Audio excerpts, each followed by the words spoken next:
My role here is a mobile crane and scaffold supervisor. As far as ambulance work, I've been doing this for probably 35 years. There's many crosses on this highway and I've been to probably half of them. My name is William Batt. I'm one of the Newmont Emergency Service Officers, also a member of the volunteer SES Road Crash Rescue Team. To get an ambulance in the rural areas, you've got to take into consideration how long it takes to get them there.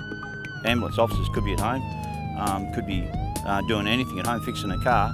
You get a call, you've got to get dressed, go to a sub-centre, grab an ambulance and then head off to wherever the accident or the emergency is, and sometimes it could be up to an hour away. Generally when we get a triple O call, it's roughly 10 minutes leaving the shed, then we could be up to 30 to 40 minutes travelling to get to a car crash, and that's if the location is accurate. Until we've come and got someone out, this could be up to an hour and a half before you even get proper care to your injuries. Yeah, it's a long way. We've seen people wait a long, long time. There are times when you pick up people you know, and you just have to find that hole in the back of your head and shut everything off and just do what you have to do. Yeah, and that makes it hard.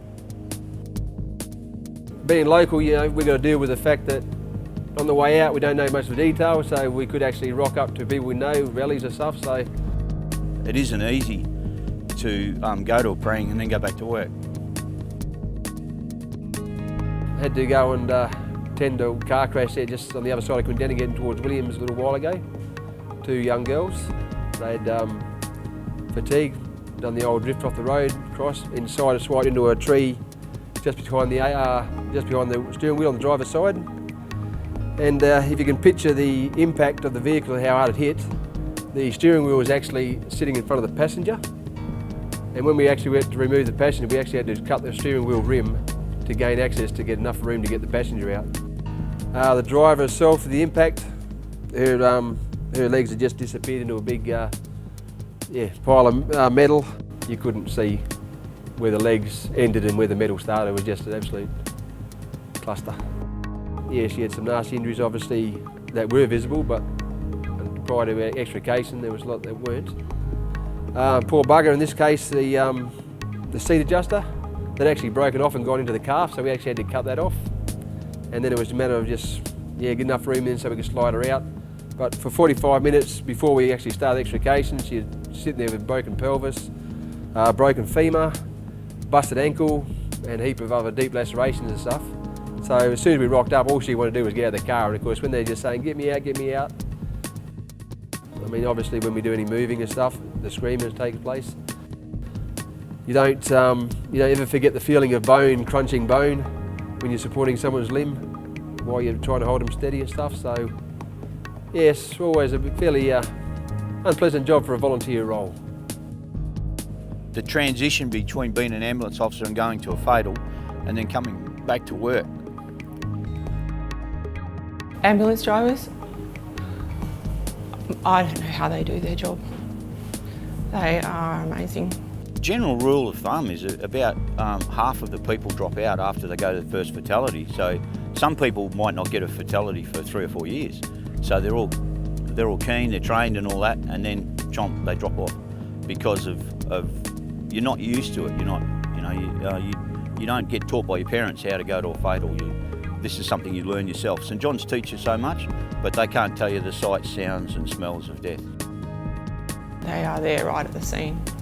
So, but they learn to deal with the confronting visuals that they get at the scene. Some you just can't get out of your mind though. You just don't want to do it anymore. I went through that myself a long time ago. But you just keep going. They're pretty messy scenes when they're alive because obviously they're still bleeding in bits and pieces and they are screaming. But again, they are lucky because we do get the fatalities that we have to deal with as well. There's no rush to get them out, but then you've got all the other stuff of thinking there, this is someone's loved one. No, you never get used to it, no. I mean, this time of year, you go to a car crash with a fatality, you've got bloody Christmas presents in the back of the car. That does hit home a fair bit because you know that for the rest of their lives, people are going to be, while we're all celebrating Christmas and looking forward to it, they're going to be just looking for an anniversary of a loved one's death.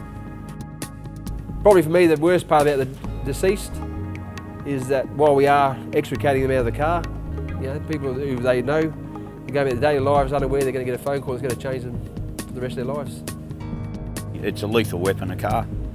You just have to be in control and know what you're doing and where you're going and get there safely, because otherwise you won't. And if you see me there, you know you're in trouble. All right?